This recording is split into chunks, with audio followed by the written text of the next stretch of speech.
video is about growing a reasonable amount of food if you have a tiny little urban space, and also if you're a little bit sort of greedy and impatient and you want to grow a reasonable amount of food in somewhere quite tiny. What I use are root trainers. If you have read up about growing seedlings and pricking out and repotting and you've lost the will to live, this will let you skip all of those steps when you're growing food.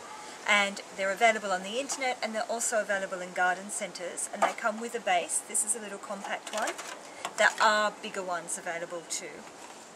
And you'll get a series of little plastic envelopes like this that have grooves in them that will train the roots of your seedlings down. So if you've got a tiny space and you're crowding your plants slightly, the roots at least won't suffer as much as if you've just sown them straight into your window box or into your small garden.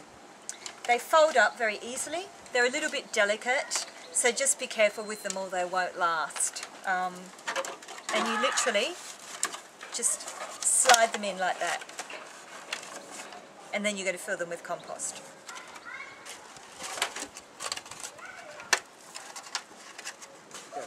So this is it assembled.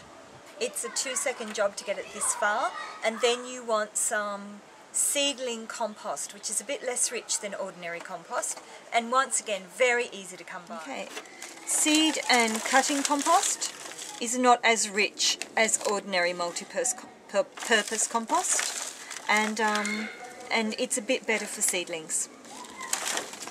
If the compost is too rich, they don't thrive as well. Counterintuitive, I know, but there you go.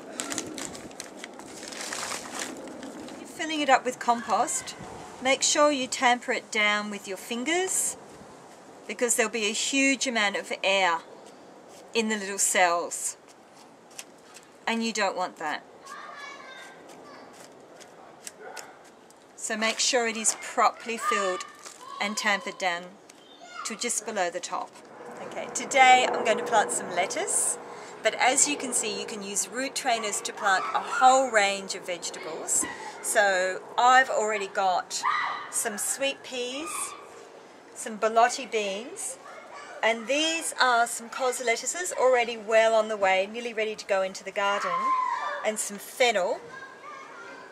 And here I have some baby cos Quebec. And over here, this is a lovely red dazzle, it's called. And next to it is Tom Thumb. And Tom Thumb's an old 1700 heritage lettuce that only really grows to about that big. Here is some Tom Thumb in the ground, and they're 3/4 grown. I'll be able to eat those quite soon, which is why I'm planting some more in the root trainers. They'll probably get about half as big again, and then they'll be ready to go. Okay, so I'm going to plant these lettuce seeds I got from Sarah Raven's website. It's a very dangerous website. If you live in the UK, don't go there after a glass of wine. You'll have enough lettuce seeds to feed your family for 4 generations if you're not careful. But it's good to be excited about some green food instead of a little bit bored by it.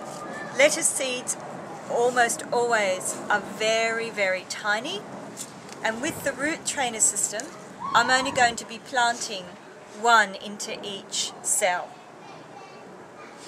and they only need to sit on the surface. So if you do much reading up about gardening, you'll discover that lettuce doesn't particularly like to be transplanted. But if you're using root trainers, then they get to be quite big seedlings, and they're only ever moved once.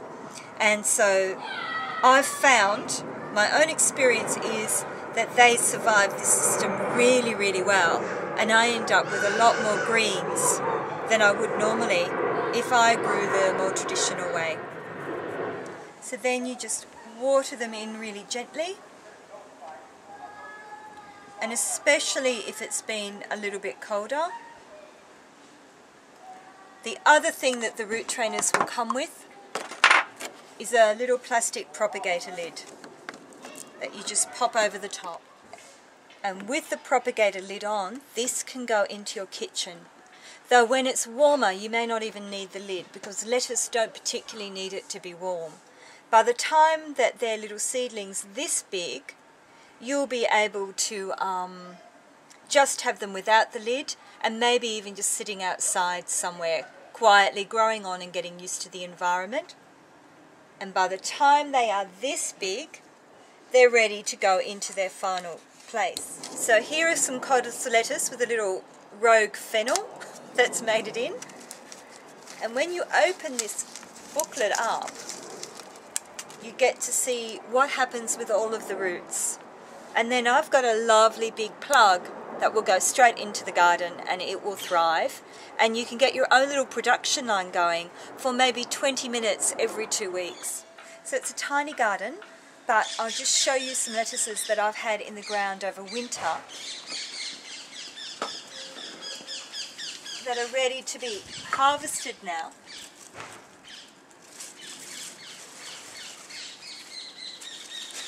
And here's